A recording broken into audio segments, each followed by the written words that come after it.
Good morning. Thank you for having me. First thing I'd like to ask is how many people out there think they know what cloud computing is? Okay, good. Maybe you can help me after I'm finished. I know that I can put my pictures in the cloud. I know the cloud is everywhere, but what I'd like to do today is talk a little bit about why the cloud, so what, why should I care, and kind of do a Cloud 101 education presentation for you. And I'll make this very short. By 2014, Gartner, who is the key authority on IT around the world actually, has predicted that there will be over $250 billion spent on cloud computing. Okay, $250 billion. So all of you entrepreneurs ought to say, gee, there's a market out there. In 2010 alone, it's predicted that over $67 billion will be spent this year on cloud computing. So the question of, so what? Why should I be interested in cloud? May be something you want to think about. There are over 4,000 IT providers around the world providing information technology services. And there was already a mention about social media, and it's a double-edged sword. There are some privacy issues, but social media is coming. If everyone who used social media were a country, it would be the 5th largest country in the world. That's the impact, and growing every minute. Social media is here to stay. Social media is a driving force in our culture,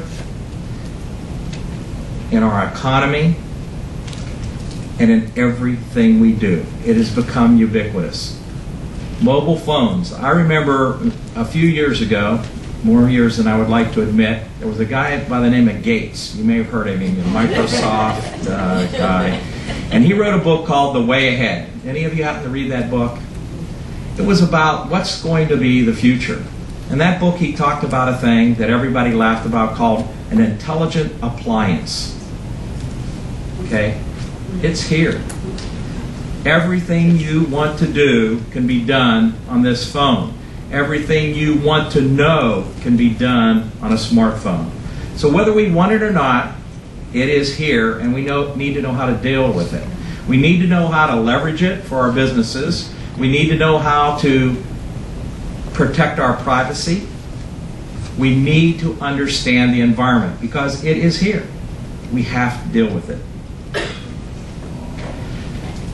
The cloud is a global event. Have no doubt. It crosses boundaries, it crosses cultures, and it is transnational. The cloud is coming. This is not a revolutionary event. The cloud has been evolving for years, and it has just reached a point where we have acknowledged it and we've tried to put a definition around it, and we've tried to put our arms around it and get a hold of it. How many of you have heard of NIST, N-I-S-T? Okay, there's a government agency, the National Institute for Standards and Technology, who has actually put out a definition of what a cloud is. I would recommend that you go and actually look at that definition because we have a whole bunch of people out there talking about clouds that don't necessarily follow the characteristics of that, of what a cloud is, according to at least officially the U.S. government. And what I'd like to do today is talk a little bit with you about what cloud computing really is. And I'm just going to take a couple minutes and cover this, and then we'll see if folks have questions. One is there are several different kinds of clouds, and it's kind of important to understand what type of a cloud you're going to get involved with. Everybody's aware of the public cloud, right? That's the big Google, Amazon, the cloud that's out there. That massive cloud that's public. And there is where we are experiencing a lot of problems with our privacy issues and about a mixing of data and those security concerns that you talked about, okay, with small businesses. The cloud is a great thing. It's a great resource, but it can be problematic. Microtech, who I work with, is basically a government or a federal focused organization. We do federal computing, IT computing. We particularly focus on cloud computing, data center optimization, and what we call unified communications. And so we have a real interest in this cloud environment. One of the privacy ways of dealing with privacy is to establish your cloud, but establish a private cloud. Problematic for small businesses because it is expensive. Another one would be a hybrid cloud, which would be a cloud where it's both private and it can go to the public sector.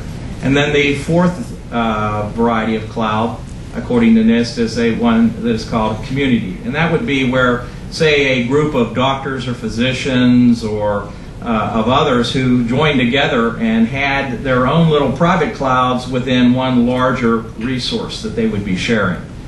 All of those are appropriate for particular situations. The question you have to ask yourself is, what kind of data do I have and how much security does it require?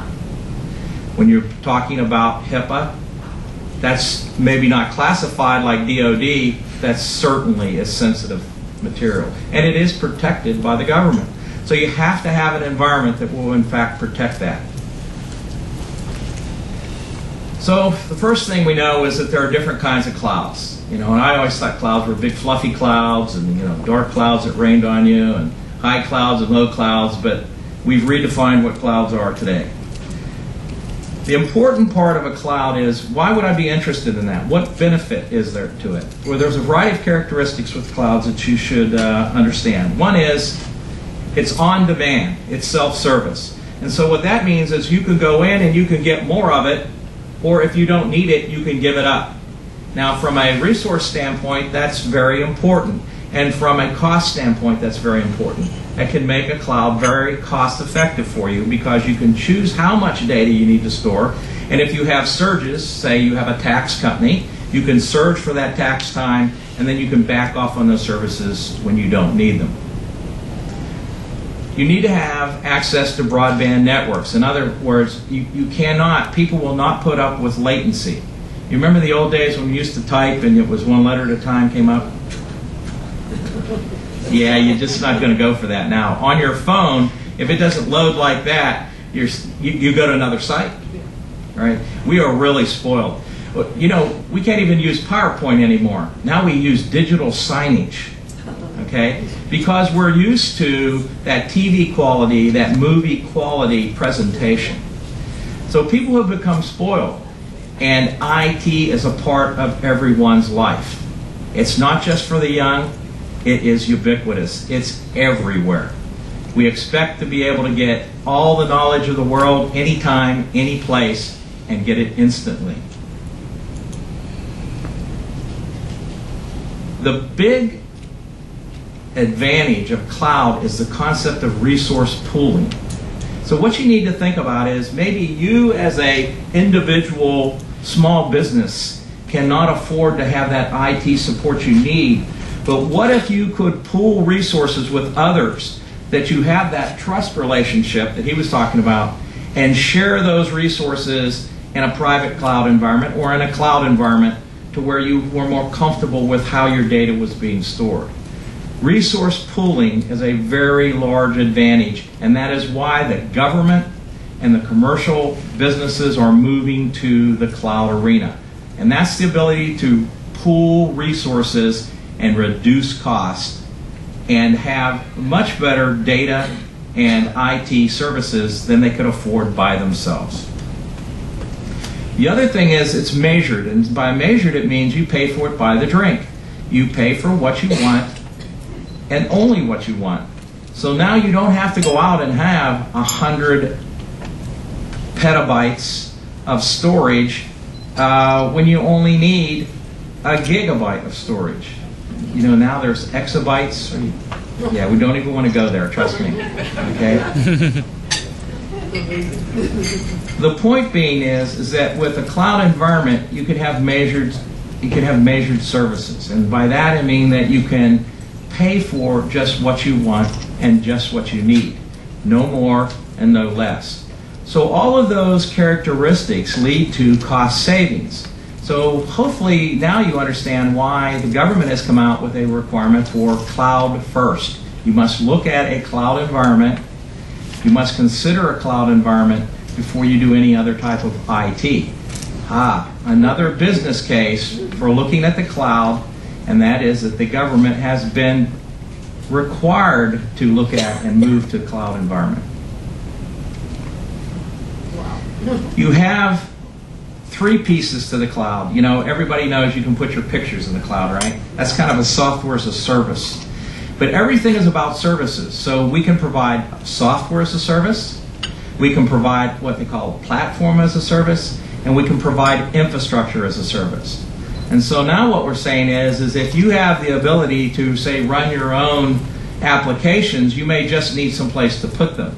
If you don't have the ability to run your applications, you can actually get the software as a service. So you don't have to buy the data center, you don't have to buy the equipment. How many of you have IT equipment that you're using in your company today? You run your own IT. Okay, now how many of you have more than one server? Okay, so what we're finding is at the very low end of running the one server, and if you have the capability to do it, that's great.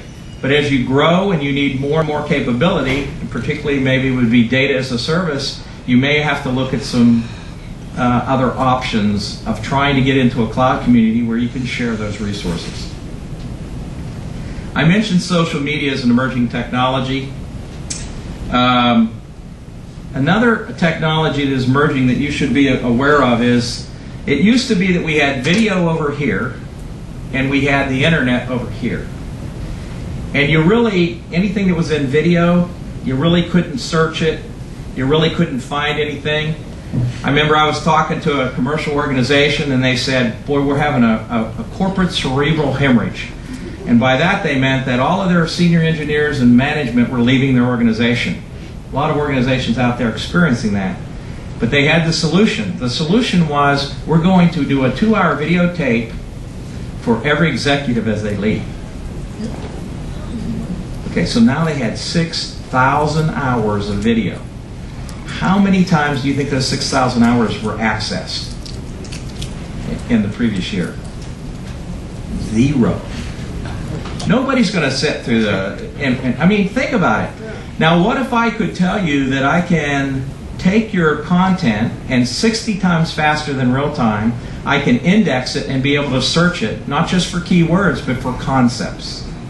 And I can bring that back so that you can find those concepts, click on those concepts, back up about 15 seconds before the clip starts, and the clip will play for you. So now you can go in and search that 6,000 hours for just what it is you're interested in and watch only the clips that you're interested in. Would you be more interested in using your video at that point? Certainly would. And so what we're doing today is we're seeing a merger between the information technology part of it and the video part of it. And Microtech does unified communications. Unified communications is the video teleconferencing as you used to know it, but it's sort of like video teleconferencing on steroids. It includes the entire arena. It includes the IP part, it includes instant messaging, it includes the social media, it includes the video teleconferencing, it includes audio, and the ability to index, search, and find anything in any of those environments. So today the idea of bits are bits and bytes are bytes is very true. We can search structured, unstructured, semi-structured, audio and video, and it doesn't make any difference what any of that is. We can search it and we can find and draw knowledge from it. Again, there's another whole industry out there looking for people who can do that. Some people call it knowledge management, but the point is that knowledge is valuable. If you can find a knowledge that people need, that is an industry in itself. Expertise and knowledge is sellable. Another area that you ought to look at. I've tried to give you just a quick overview of cloud computing, kind of an overview of some of the emerging technologies. I I would like to just say, tell you who Microtech is. Do any of you out there have ever heard of Microtech? Okay, Microtech, in 2004, my boss likes to say he was sitting around his kitchen table with his 3 venture capitalists, American Express, MasterCard, and Visa. He started the company in 2004. The company today we have about 450 employees, and we did a little over $330 million last year. So the company has been one of those small business success stories. It's been a tremendous amount of work. It's been a tremendous amount of, as he would like to say, luck at times. But having said that, everyone sitting out here today with your vision and your hard work and some smart business decisions can be that next success story that can stand up here and speak at the forum next year. The point being is that there is a tremendous market out there. Believe in America. We're having some hard times. There's some hard decisions going on down the street. Believe in America. Believe in the global economy. Believe in the American economy, and believe in American can-do. We'll come back. The small businesses of America will make that happen. And I salute all of you for having the courage and the guts to get out there and start a small business. That's what it's all about. And if you have any questions about cloud, if there's anything that I could answer for you, I'd be happy to do that. Does anybody have any questions for me at this point? Yes, ma'am. I've pretty much gone to saving my data offline, and I'm assuming it's going into a cloud, Dropbox, and I've got 50 up to 100 gigabytes, and that's where all my data is, and so I don't ever worry about my computer crashing now because I just reload the software and pull my data back now. That's the cloud, right? People would say that is data as a service, and that is a cloud solution. Think about cloud. Cloud is sort of like your cable TV or your direct TV. You don't really care what it's running on, where it is. It's just that what it is out there, it's running, and it's providing you the service that you want. You can get more of it, you can get less of it. If you look at those characteristics, yes, I use Dropbox as well. Somebody had a great idea.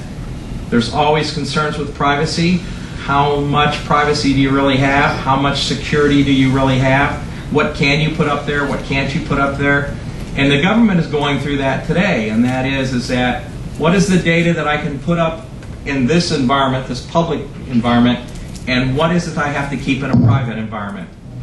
We have been focusing on private cloud solutions because we believe that the government just has data they're not going to put in the public cloud. And so they're going to be looking for private cloud solutions and solutions that they can get their arm around. And that's one of the focuses that we have at Microtech. Did that answer your question? I have one question. Yeah. Roger.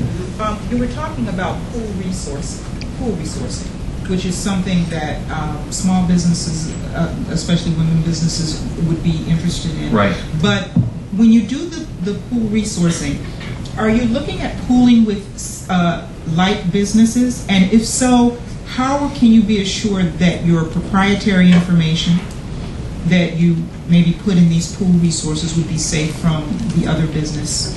What kind of privacy protections do you have? Yeah, and that's a very good question.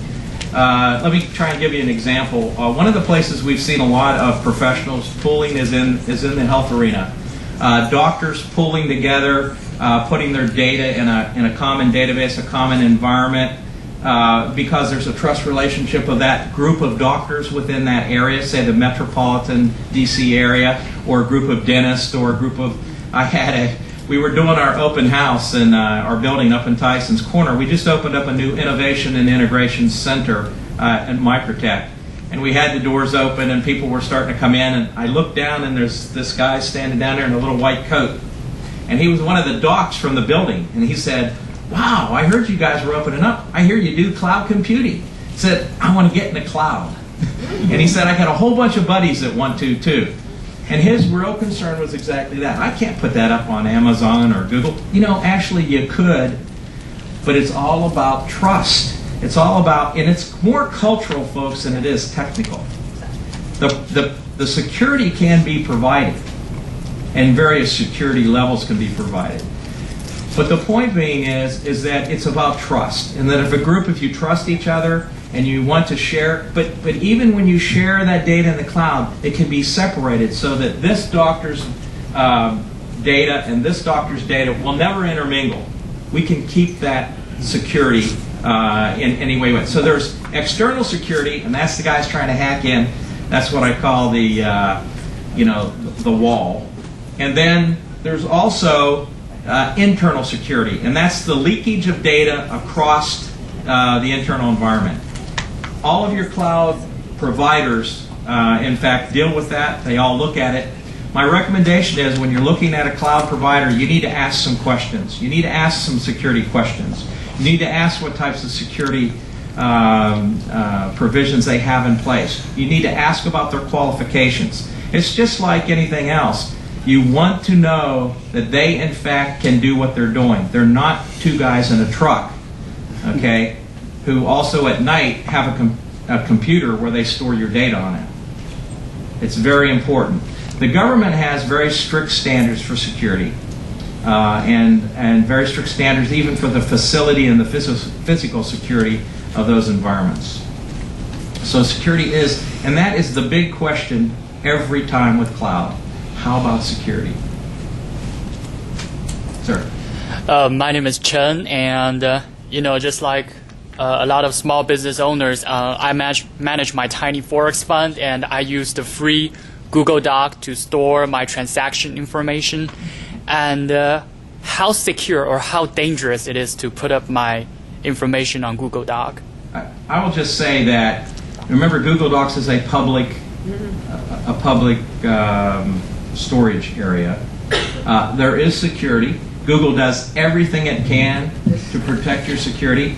Occasionally, that's not good enough. The question you have to ask yourself is, how much risk are you willing to take, and how much can you afford to have your data compromised or lost? Okay? Understand that the more security you require, the more backup you require, the more expensive it's going to be. Would you like to answer that question? Let me add just a couple quick things in there. First of all, things you should probably absolutely never do with Google Docs is put people's credit card information, things like that. However, if you're just keeping transaction records, customer number 10 bought these 5 things from me, knock yourself out and use the Google Excel spreadsheet. If you want a little extra security, you can enable what's called 2-factor authentication, which requires you to have your cell phone to get into your Google Docs account. So there's little extra security things you can do. And Google Docs is a cloud service. You're almost never going to lose that data because it's stored redundantly all over the world. For a lot of things and for a lot of small business information, that's a fine solution. It's not a great solution for things like credit card numbers or medical data or things like that. But for a lot of things, it's fine. Just have a good password and be responsible with not giving it to people. Yeah. Sir. I'm Dan Salcedo from Entr, and I should mention that we have free e-commerce catalogs for SMEs all over the world, and they run on Google Docs, all kinds of Google tools. We used to run our own servers, and it was a huge headache. Just the backup targets crashing, the mail server filling up, the Romanian hackers getting in. Until 2 years ago, we discovered the cloud. We switched everything over to Google and Amazon, and now I sleep comfortably. And a lot of people feel nervous about having their data in somebody else's hands, but I, for one, sleep soundly because I know the best engineers in the world are working on backing it up and replicating it all over the world and everything, and they do a much better job. I had a full-time person, guys costing me a lot of money just in charge of security, and we still weren't able to do it. And Google engineers do a lot better job than we do. We partner we're a partner with Google and Amazon and Yahoo and most of the big corporations. And I will tell you that if depends on what the data is.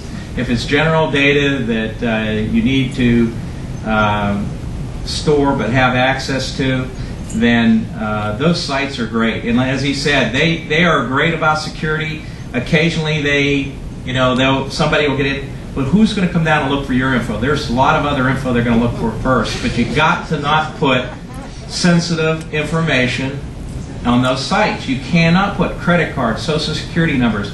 You know, I'd like to say that some of the best security in the world is the federal government, the DOD.